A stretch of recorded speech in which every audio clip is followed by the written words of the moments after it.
Pessoal, boa noite a todos, sejam todos bem-vindos.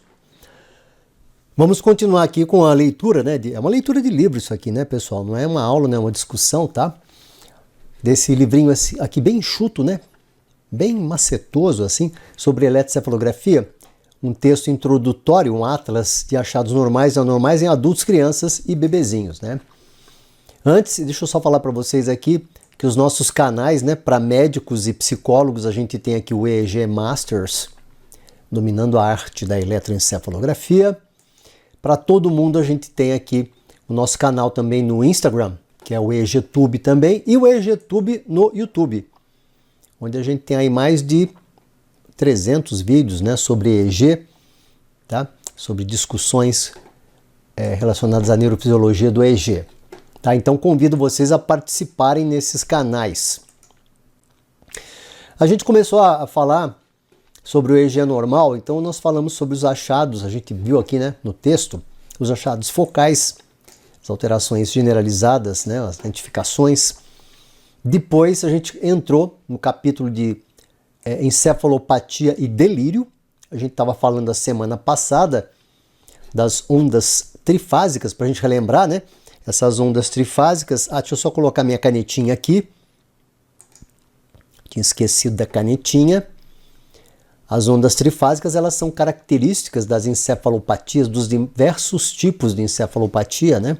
Encefalopatias metabólicas, comas de diversas origens, doença de Creutzfeldt, principalmente, a gente faz esse diagnóstico usando esse padrão, vendo esse padrão de onda no eletro, né? Se a clínica bater. Que seria algo assim, né? Você tem... O que é trifásica? Você tem a fase 1 aqui, que seria essa pontinha aqui, né? A fase 2 e aqui a fase 3.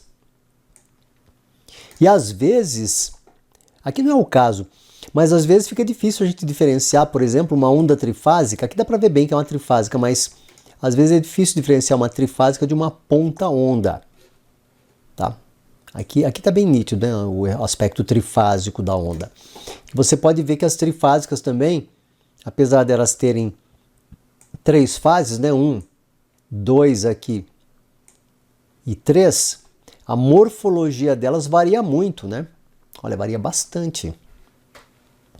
A gente vê muito onda trifásica também em traçados periódicos, mas aí já é uma outra história. Não sei se ele vai abordar aqui. Então nós vimos as ondas trifásicas e agora a gente vai partir para o próximo tópico aqui. Deixa eu ver uma coisa, agora são 20 horas e 2 minutos. O dia 27, né, do mês 5 aqui de 2024. Olha aqui, pessoal. 7h27 de 5 de 2024, hein?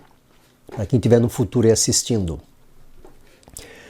Um padrão distintivo que pode ser visto em algumas encefalopatias, ou mesmo em pacientes comatosos, são as descargas lateralizadas periódicas. Antes a gente chamava de PLEDs, né? Periodic Lateralized Epileptiform Discharges. Hoje a tendência é chamar de descargas periódicas lateralizadas, LPDs. Mas a gente usa bastante PLEDs ainda, tá? Que elas podem ser focais, elas podem ser unilaterais de um hemisfério só, ou elas podem ser bilaterais independentes. Os PLEDs, né? Focal, unilateral hemisférico ou bilateral independente, mas elas podem ser também, interessante ele não colocar aqui, elas podem ser... ele colocou aqui, ou bilateral independente, né? Ele coloca que de um lado ela tem uma frequência, do outro lado ela tem uma outra frequência. Na verdade, você tem a GPED também, que ele não colocou aqui. GPED é a Generalized Periodic Discharges, que é generalizado, pega tudo. Deve falar mais para frente. Enquanto as LPDs são consistentes altamente, né, com potenciais epileptogênicos e podem acompanhar pacientes tendo crises ou mesmo serem vistos no estado pós-ictal, de alguma forma controverso, né, isso aqui, Em algumas ocasiões aqui, elas podem ser um padrão epiléptico de per si. O que é que ele falou, né? Elas podem aparecer em pacientes epiléticos, elas podem aparecer no estado pós-ictal ou elas podem ser epiléticas. E essa afirmação é importante, principalmente naqueles... Pensa num paciente comatoso. Ele está lá quietinho, comatoso. Ele está apresentando um status epilético não convulsivo. Ou seja, a gente tem que fazer essa identificação se esse PLEDS, né, ou se esse LPD que ele está apresentando aqui, se é epilético ou não, e se aquele paciente em coma está apresentando um quadro convulsivo, um quadro ictal, né, não epiléptico, não convulsivo, porque mesmo não sendo convulsivo, nessas situações em UTI, isso aí pode comprometer muito, né, a qualidade cognitiva do paciente. Então elas podem ocorrer aqui em pacientes que não estão tendo crises, quando você tem uma lesão destrutiva aguda, né, um processo destrutivo agudo, envolvendo a substância, junção, né, da substância cinzenta com a substância branca, especialmente no contexto aqui de herpes simples. Então você vai ter as LPDs, um dos achados no herpes simples, na encefalite por herpes, são essas ondas tipo LPD. Né? São as descargas periódicas generalizadas. Ou seguindo o quê? Onde é que você tem LPD também? LPD, né, são as descargas lateralizadas periódicas. Onde é que você tem isso? Você pode ter infartos isquêmicos maciços também. Aí ele fala, veja a figura 57 por um exemplo de LPD no herpes, na encefalite por herpes. Interessante, hein? Olha que interessante. Vamos ver aqui.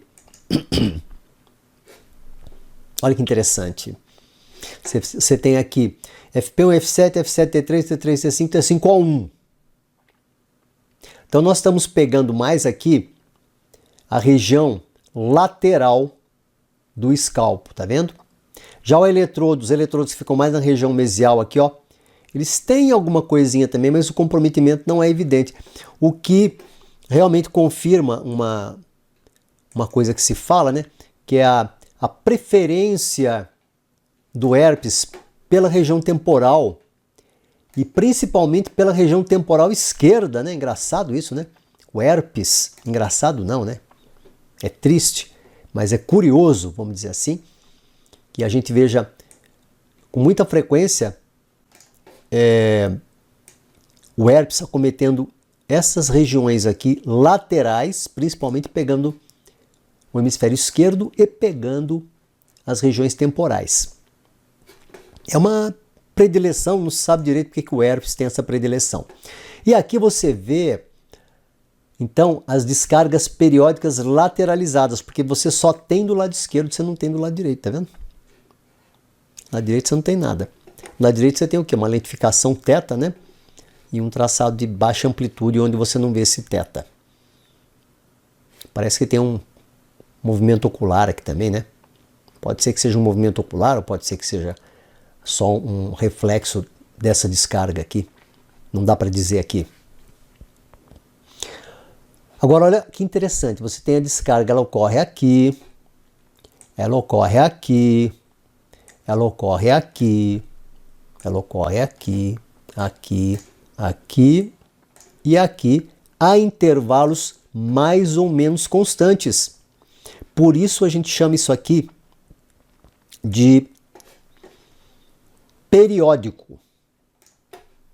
Por isso que o nome disso aqui é periódico, ó, tá ocorrendo a intervalos mais ou menos constantes. Essa imagem ela tá bonita, né, em relação às que a gente viu aqui desse livro anteriormente. Tá uma imagem bem bonita. Então, um traçado periódico porque fica repetindo aquele padrão.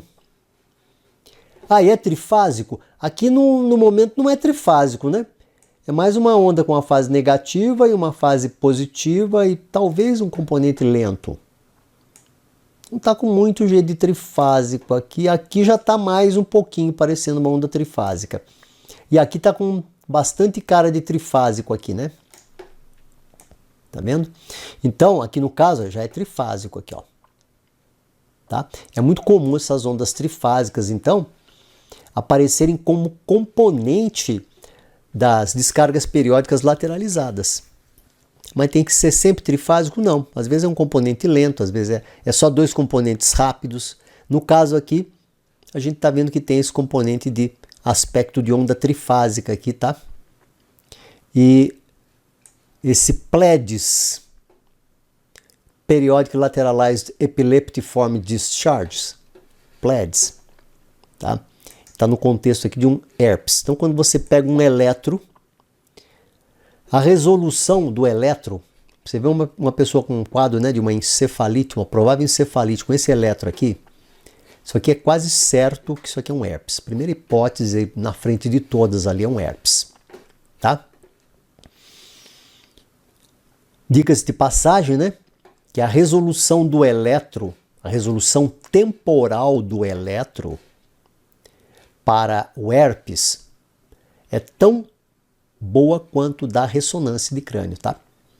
É que você não vai ter, né, num centro médico, muitas vezes, alguém que saiba ler um eletro. Mas se você fizer um eletro, no mesmo instante que vai aparecer alteração na ressonância, aparece no eletro também, tá? Na tomografia não é assim. A tomografia ela tem um delay, né? Tem um atraso, né? As LPDs sobre a região temporal, né? Num homem encefalopático aqui de 75 anos de idade, com uma encefalite aguda por herpes vírus. Achado similar pode ser visto seguindo infartos isquêmicos também. Copyright 2013, Mayo Foundation, Medical Education Research. Tá aqui. É cortesia do Jeffrey Brighton de novo, né? Muito bonito aqui esse traçado do Brighton.